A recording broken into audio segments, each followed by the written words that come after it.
Hey, what's up, guys? Hugs, not drugs. Palabra.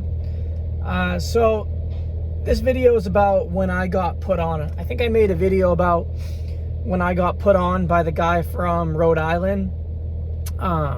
He had fronted me some work, and I was such a junkie that, like, I dipped into my supply, and then I was short with the money. Then he gave me a second chance. Then I was short with the money again. Then he gave me a third chance. Then I just didn't have any money. Then he wanted to kill me. All right. This is after this is after I didn't have any money. He called me. He's like, "You got my money." And what had happened is I had his money, okay? And I needed to re-up. So I said, "Hey," I got your money. Can I re-up? He's like, yeah. I'll get you tonight. I'm like, okay. Keep in mind, I don't have any more product left, so I'm sick. So I have to spend a little bit of the money to buy something from another dealer. So I buy something from another dealer to hold me over. I text him, "Hey, I'm a little short, but I got your money. Where are you?" "Oh, yeah. I'll be there in a couple hours." Okay, so I'm waiting. He doesn't show up. Oh, guys, I'm getting the timestamp messed up. So this is how I had no money, okay? This isn't after I had no money. This is how I became to have no money. So I'm like, "Hey, I got your money. Can I re-up?" And he keeps telling me, yeah, I'll be there, but just like keeps having these holdups. Eventually, 2 days goes by, and he hasn't showed up. And so each moment, when you're doing fentanyl, you got to keep doing it. You can't just like be well for like 8 hours. No, you gotta keep buying more stuff every couple hours.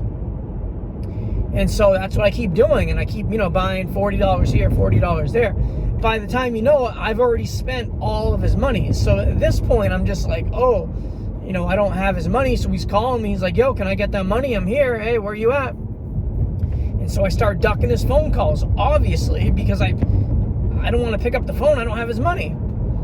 And I think I eventually picked up, and I told him, like, "Hey, I don't have it. I'm working on getting it." And I think he gave me like a deadline, like, "You got until tomorrow," or something. And I think I remember crying and being like, "Can you just give me a few more days?" And yeah, and so I didn't have his money. So what had happened is I kept dodging his phone calls, and that kind of just became that. And and keep in mind, guys, I was selling to a lot of people. Hold on, I'm trying to drive at the same time.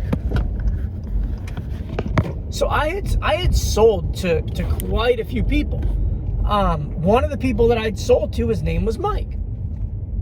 There were a few different Mikes that I sold to. Well, the dude's name is Jimmy, the one who had fronted me the work. So I get a random call, and I don't remember if it was a call or it was a text. Yeah, it was a text. And it says, "Hey, this is Mike. Can I get a gram?" And I'm like, "Mike, oh yeah." I said, "Yeah, Mike." I said, because Mike would buy grams. And so I said, "Yeah." I said, "Yeah, Mike." I said, "Where are you at?" Now, keep in mind, I didn't have anything. So what I did is when I told Mike that I had the gram, this is a play that I used to do like every time I ran out. This is what I would do, is if somebody called me for something, said, "Hey, do you have a gram?" I would say, "Yes, I have it." But then what I would do is I would call a dealer, and I'd say, "Hey, do you have a gram?" And they'd be like, "Yeah." And so I would tell the other person, "Hey, I got the gram. It's going to be 160. And then what I would do is I'd have all three of us meet at one spot. So the person who wants the gram would meet there, I would meet there, and then the person that I was buying the gram from would be there. So we'd all meet. I'd go to the dude. I'd say, "Hey, let me see the money." He'd give me the 160. I'd hop in the car with the dude. He'd give me 2 for 160. So I'd give him the 160. I'd take the gram and then give it back to the dude, and then be able to pocket a gram. Sometimes it wasn't always 2 for 160. Sometimes it was like I'd make $60. Sometimes, you know what I mean? I'm just using that as an example. Like, I wouldn't always make a gram. But yeah, and so that was the plan. So the dude Mike is hitting me up. He's like, hey, can I get that gram? Yeah. And I said, all right. I said, where do you want to meet? He says, meet me at the Hannaford parking lot at this time. I said, okay. So I'm texting the dude. His name was KSL, or KSI, not KSL. KSI, or no, I'm sorry. KSI is the YouTube guy. This guy's name was KSL. So I'm texting KSL, and I'm like, yeah, KSL, meet me at the Hannaford parking lot. So I go to this Hannaford parking lot, and the dude, or both of the guys, because I had planned to meet both of them there. Both of the dudes are like lagging or like not showing up, right? So the dude who wants it is like, hey, I'm running late, I'll be there. And then the dude that actually has the gram, KSL, he's like not answering his phone, or he's saying he's on his way, but he's actually not showing up. So what happens is I end up waiting there for like an hour. I think it was longer. I waited like 2 hours. And sorry guys, I'm like late. I'm getting lost. Shoot, where am I? Okay. So so both of the guys are not showing up. The guy who wants to buy it and the supplier is not showing up. And I wait there. I'm just like, man. So I leave, right? And I go on my way, and that was that. But this dude Mike keeps hitting me up like consistently, and now he says, hey, do you have 3.5 grams? I'm like, ooh, 3.5 grams. He wants to spend some money now, right? So I tell Mike, I said, yeah, Mike, I have the 3.5 grams. I said, I got it.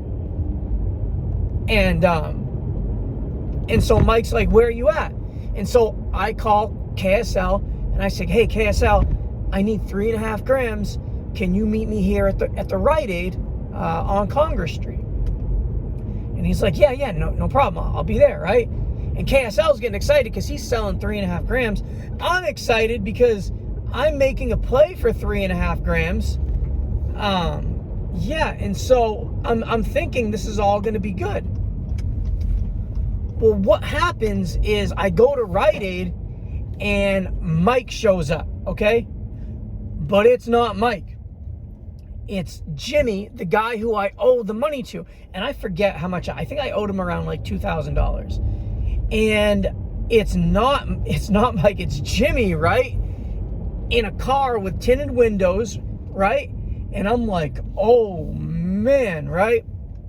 And he gets out and he says, all right.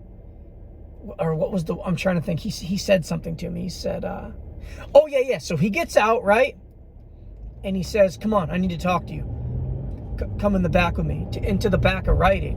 And I'm thinking like, this dude's gonna do me in, like right here. And I mean, this guy, Jimmy, this was like not somebody you wanted to cross. Like this dude was a hardcore dealer. Probably, I don't know for a fact, but probably a stone cold killer, right?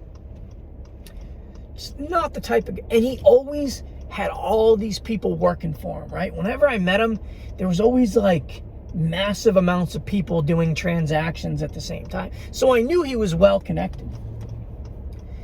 And he says to me, you can run, but I want you to know we're watching you. He says, we've got you surrounded. And I look across the street, right? And I'm thinking like, okay, maybe he's playing. Like, is he bluffing? And I look across the street and I see a car, and I recognize one of the cars because it's like a Honda Civic with with an exhaust and some just modified Honda Civic, and I had recognized that car from other transactions. And so I see him, like, okay, he really does have somebody across the street. And I look, and there's another gas station off to my left, and I'm like, oh, there's black people all in a car with tinted windows. And I'm like, yeah, because in Maine there's not a lot of black people. So I see a car with tinted windows, all black people. It's 100% they're with him, right? In Maine, it's If you're from Maine, you know what I'm talking about. In other parts of the country, if you see black people in a car, it's just normal. In Maine, it's not normal to see black people. I hate to say that, it's just not. So I see those people, and I look, and I'm like, oh my gosh, the dude really has me surrounded. So I'm like, okay, I can't run. And I was junked out. I couldn't run very far anyway. So I'm like, all right, he's got me surrounded, and I'm trying to think. What did I do?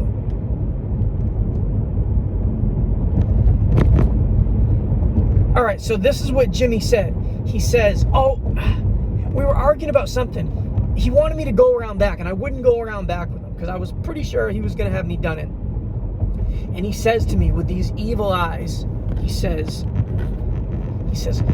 I ought to put you in a casket. And I'm just like, oh my God. He's dead serious. Like, this dude really wants to put me in a casket, right? Like, this, he is not playing. This is real. This is as real as it gets. Like, I owe this big time drug dealer money, and he really just told me he wants to put me in a casket.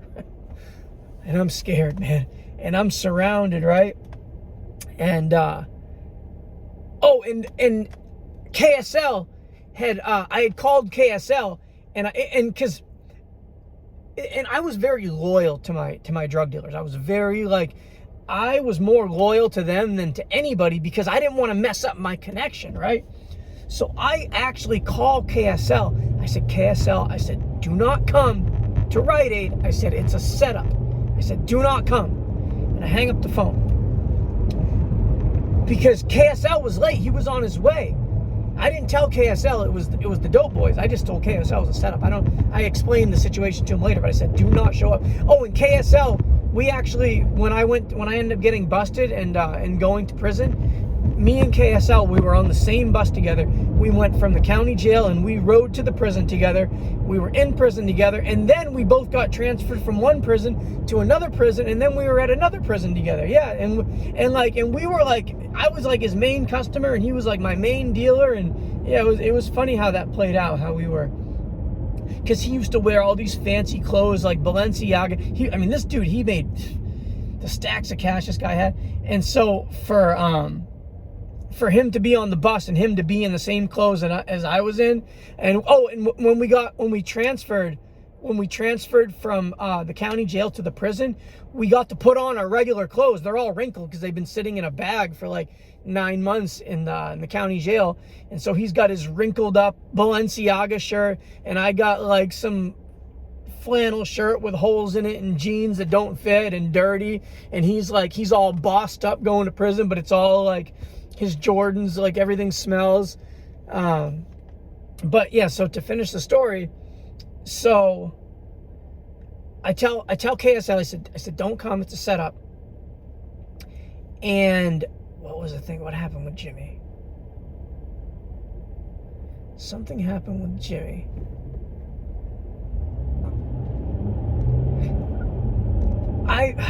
Gosh, I'm trying to, now that I remember what I was going to say in this video, but,